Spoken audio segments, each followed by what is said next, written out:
بسم اللہ الرحمن الرحیم۔ السلام علیکم۔ رمضان میں قرآن پڑھتے وقت یہ 3 غلطی کبھی مت کرنا۔ قرآن حکیم وہ واحد کتاب ہے جس کے ایک حرف تلاوت پر 10 نیکیاں ملتی ہیں۔ حضرت عبداللہ بن مسعود رضی اللہ عنہ روایت کرتے ہیں، جس نے کتاب اللہ کا ایک حرف پڑھا اس کے لیے اس کے اوز 1 نیکی ہے اور 1 نیکی کا ثواب 10 گنا ہوتا ہے۔ میں نہیں کہتی علم ایک حرف ہے، بلکہ الف ایک حرف، لام ایک حرف اور میم ایک حرف ہے۔ تلاوت القرآن افضل ترین عبادات میں سے ہے۔ حضرت نعمان بن بشیر رضی اللہ عنہ بیان کرتے ہیں کہ حضور نبی اکرم صلی اللہ علیہ وآلہ وسلم نے فرمایا، میری امت کی سب سے افضل عبادت تلاوت ہے۔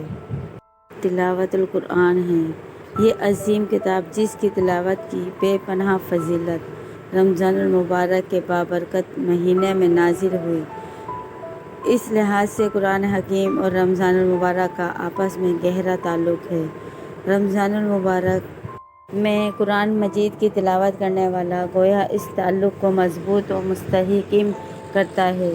حضور نبی اکرم صلی اللہ علیہ وآلہ وسلم کی متعدد احادیث مبارکہ اس بات کی دلیل ہیں کہ آپ صلی اللہ علیہ وآلہ وسلم رمضان المبارک میں قرآن حکیم کی تلاوت فرماتے اور جبرائیل امین علیہ السلام کو سناتے۔ حضرت عبداللہ بن عباس رضی اللہ عنہ سے مروی ہے، حضرت جبرائیل امین رمضان کی ہر رات میں آپ صلی اللہ علیہ وسلم سے ملاقات کرتے اور آپ صلی اللہ علیہ وسلم کے ساتھ قرآن کا ورد کرتے۔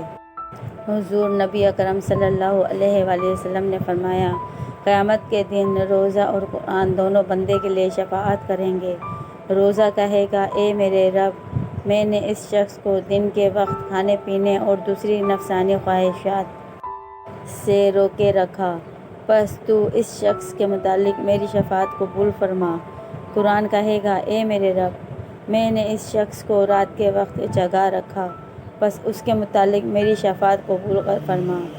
آپ صلی اللہ علیہ وسلم نے فرمایا، ان دونوں کی شفاعت قبول ہو جائے گی۔ محترم ناظرین، رمضان المبارک کا مہینہ چل رہا ہے۔ رمضان میں قرآن مجید پڑھنے کا شوق ہمارے اندر بہت زیادہ ہو جاتا ہے۔ جیسے ہی رمضان کا مہینہ آتا ہے اور ہم لوگ یہ چاہتے ہیں کہ ہم زیادہ سے زیادہ قرآن پاک پڑھیں۔ روزے کے بعد جو سب سے اہم عبادت ہے رمضان کے مہینے کی وہ ہے قرآن مجید کی تلاوت، لیکن قرآن مجید کی تلاوت کرتے ہوئے کچھ باتوں کا خیال رکھنا بہت ضروری ہے۔ کہیں ایسا نہ ہو کہ ہم قرآن مجید زیادہ پڑھنے کے چکر میں وہ غلطیاں کر بیٹھتے ہیں جس سے ہمیں ثواب تو بہت دور کی بات ہے کہ قرآن پڑھنا ہمارے لیے وبال بن جائے۔ جب ہم زیادہ سے زیادہ قرآن پاک پڑھتے ہیں تو اس زیادہ کے چکر میں ہم قرآن مجید کو اچھے انداز میں نہیں پڑھ رہے ہوتے۔ ہم قرآن مجید کو جلدی جلدی پڑھ رہے ہوتے ہیں، قرآن مجید کے الفاظ کٹ جاتے ہیں، تو پھر یہ طریقہ مناسب نہیں ہے۔ قرآن مجید آپ پڑھیں تو اس بات کا بہت خیال رکھیں کہ قرآن مجید کے جو الفاظ ہیں وہ بالکل صاف نکل رہے ہوں، کیونکہ جلدی میں اگر زبر زیر کی بھی غلطی ہو جائے تو وہ آیت بگڑ جائے گی اور اس کا ترجمہ بالکل بدل جائے گا۔ تو قرآن مجید پڑھنے میں اس بات کا خیال رکھیں۔ بعض لوگ بڑے فخر سے بتاتے ہیں، میں تو 10 منٹ میں پارہ پڑھ لیتی ہوں۔ ایسا ہرگز نہ کریں، کیونکہ اگر آپ کی ان غلطیوں کی وجہ سے قرآن پاک کا ترجمہ بدل جائے تو آپ بہت بڑے گناہ سے مرتکب ہوں گے اور سزا بھی کڑی ہوگی۔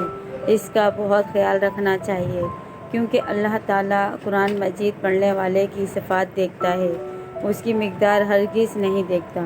حدیث میں آتا ہے، جو شخص قرآن مجید کو پڑھ رہا ہو لیکن زبان اس کے ساتھ نہیں دے رہی ہو، لیکن وہ پڑھنے کی کوشش کر رہا ہے، اٹک رہا ہے، اللہ کے نبی صلی اللہ علیہ وآلہ وسلم کا ارشاد فرمایا کہ اس اٹکنے والے کو 2 گنا اجر ملے گا۔ جیسے کہ ارشاد ہے، اور اے حبیب، قرآن کو وقوف، اعراب، تمام کیفیات، مفہوم و معنی کے ساتھ خوب ٹھہر ٹھہر کر پڑھنا، ہم عنقریب آپ پر ایک بھاری فرمان نازل کریں گے۔ قرآن مجید کو صاف آواز میں پڑھنا چاہیے۔ اکثر لوگ قرآن تو پڑھ رہے ہوتے ہیں لیکن ہونٹ نہیں ہلاتے۔ قرآن مجید کو آپ دل ہی دل میں پڑھ رہے ہوں لیکن وہ قرآن مجید کی تلاوت نہیں کہلائے گی۔ اسی لیے آپ اگر قرآن مجید پڑھ رہے ہوں، چاہے آہستہ پڑھو چاہے زور سے پڑھو، لفظوں کی ادائیگی آپ کی زبان سے ہونا ضروری ہے۔ جیسے کہ قرآن پاک میں ارشاد ہے، اور قرآن کو ہم نے جدا جدا کر کے اتارا تاکہ آپ اسے لوگوں پر ٹھہر ٹھہر کر پڑھیں، اور ہم نے اسے رفتہ رفتہ حالات اور مثالہ کے مطابق تدریجاً اتارا ہے۔ بظاہر قرآن پاک کھلا ہوا ہے اور آپ کے نہ تو ہونٹ چل رہے ہیں نہ زبان چل رہی ہے، تو دیکھنے میں ایسا لگے گا کہ لفظوں کی مکمل ادائیگی نہیں ہو رہی۔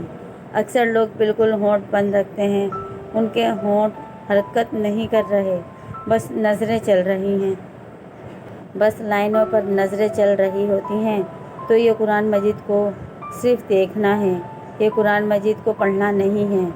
یا اس میں بھی ہم کہہ سکتے ہیں قرآن مجید دل میں پڑھا جا رہا ہے، لیکن قرآن مجید دیکھنے کا ثواب تو ملے گا، دل ہی دل میں قرآن مجید پڑھنے کا ثواب مل سکتا ہے، لیکن قرآن مجید پڑھنے کا جو اصل ثواب ہے وہ آپ کو نہیں ملے گا۔ اسی لیے اگر آپ آہستہ سے بھی قرآن پڑھ رہے ہیں تو زبان سے آپ کے لفظوں کی ادائیگی ہونا ضروری ہے۔ تو یہ غلطیاں ہیں جو قرآن مجید کی تلاوت کرتے وقت ہم کرتے ہیں، جو ہمیں بالکل بھی نہیں کرنی چاہیے۔ حضرت ابو ہریرہ رضی اللہ عنہ بیان کرتے ہیں کہ حضور نبی اکرم صلی اللہ علیہ وآلہ وسلم کے ساتھ حضرت جبرائیل سال میں ایک دفعہ قرآن کریم کا دورہ کیا کرتے تھے، لیکن جس سال آپ صلی اللہ علیہ وآلہ وسلم کا وصال مبارک ہوا، اس سال 2 مرتبہ دورہ کیا۔ پہلے آپ صلی اللہ علیہ وآلہ وسلم ہر سال 10 روز اعتکاف فرمایا کرتے، لیکن جس سال آپ صلی اللہ علیہ وآلہ وسلم کا وصال ہوا، اس سال 20 روز اعتکاف فرمایا۔ اس حدیث کو امام بخاری، ابو داؤد اور نسائی نے روایت کیا ہے۔ حضرت عائشہ صدیقہ رضی اللہ تعالیٰ عنہ فرماتی ہیں کہ حضرت فاطمۃ الزہرا رضی اللہ تعالیٰ عنہا سلام اللہ علیہ تشریف لائے، اور ان کا چلنا ہو بہو حضور نبی اکرم صلی اللہ علیہ وآلہ وسلم کے چلنے جیسا تھا۔ آپ صلی اللہ علیہ وآلہ وسلم نے اپنی لخت جگر کو خوش آمدید کہا اور اپنے دائیں یا بائیں جانب بٹھا لیا۔ ان سے کوئی بات کہی تو وہ رونے لگیں۔ میں نے ان سے پوچھا، آپ کیوں رو رہی ہیں؟ پھر آپ صلی اللہ علیہ وآلہ وسلم نے ان سے کوئی بات چپکے سے کہی تو وہ ہنس پڑی۔ پس میں نے کہا کہ آج کی طرح میں نے خوشی کو غم کے اتنے نزدیک کبھی نہیں دیکھا۔ میں نے حضرت فاطمۃ الزہرا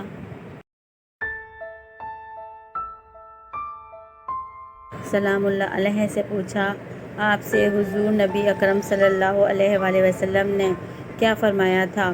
انہوں نے جواب دیا، میں رسول اللہ صلی اللہ علیہ وآلہ وسلم کے راز کو ظاہر نہیں کر سکتی۔ جب حضور نبی اکرم صلی اللہ علیہ وآلہ وسلم کا وصال ہو گیا تو میں نے ان سے اس بارے میں پھر پوچھا تو انہوں نے جواب دیا، آپ صلی اللہ علیہ وآلہ وسلم نے مجھ سے یہ سرگوشی کی تھی کہ جبرائیل ہر سال میرے ساتھ قرآن مجید کا ایک بار دور کیا کرتے تھے، لیکن اس سال 2 مرتبہ دور کیا ہے۔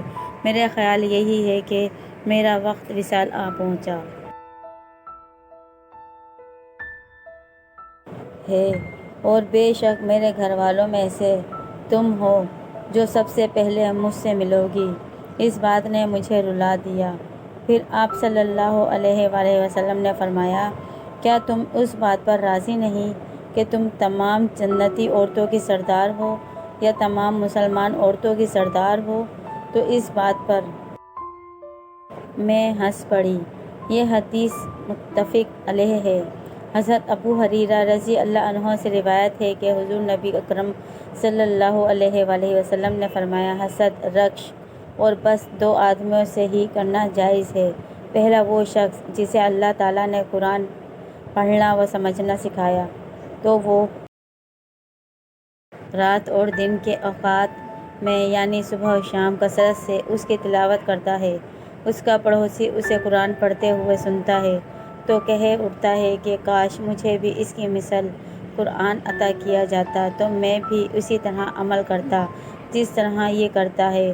اور دوسرا وہ شخص جسے اللہ تعالیٰ نے مال بخشا ہے اور وہ اسے اللہ تعالیٰ کی راہ میں صرف کرتا ہے، دوسرا شخص اسے دیکھ کر کہتا ہے کاش مجھے بھی اتنا مال ملتا جتنا اسے ملا ہے تو میں بھی اسی طرح عمل کرتا جس طرح یہ کرتا ہے۔ یہ حدیث متفق علیہ ہے۔ حضرت عبداللہ بن رضی اللہ عنہ بیان کرتے ہیں کہ رسول اللہ صلی اللہ علیہ وآلہ وسلم نے فرمایا، روزہ اور قرآن بندے کے لیے قیامت کے دن شفاعت کریں گے۔ روزہ کہے گا اے میرے رب، میں نے اسے کھانے پینے اور خواہش نفس سے روکے رکھا ہے، اس کے لیے میری شفاعت قبول فرما۔ اور قرآن کہے گا اے میرے رب، میں نے اسے رات کے وقت نیند سے روکے رکھا اور قیام اللیل میں مجھے پڑھاتا یا سنتا رہا، لہٰذا اس کے حق میں میری شفاعت قبول فرما۔ رسول اللہ صلی اللہ علیہ وآلہ وسلم نے فرمایا، دونوں کی شفاعت قبول کر لی جائے گی۔ اللہ تعالیٰ نے ہمیں دین اسلام کی مکمل سمجھ نصیب فرمائی اور ہمیں بہتر عمل کرنے کی توفیق عطا فرمائی، آمین۔ ناظرین، کمنٹ باکس میں اللہ تعالیٰ کے 99 ناموں میں سے ایک نام ضرور ٹائپ کریں۔ اگر آپ کو یہ ویڈیو اچھی لگی ہے تو آپ اس کو لائک کریں، شیئر کریں اور سبسکرائب کرنا مت بھولیے گا۔ جزاک اللہ۔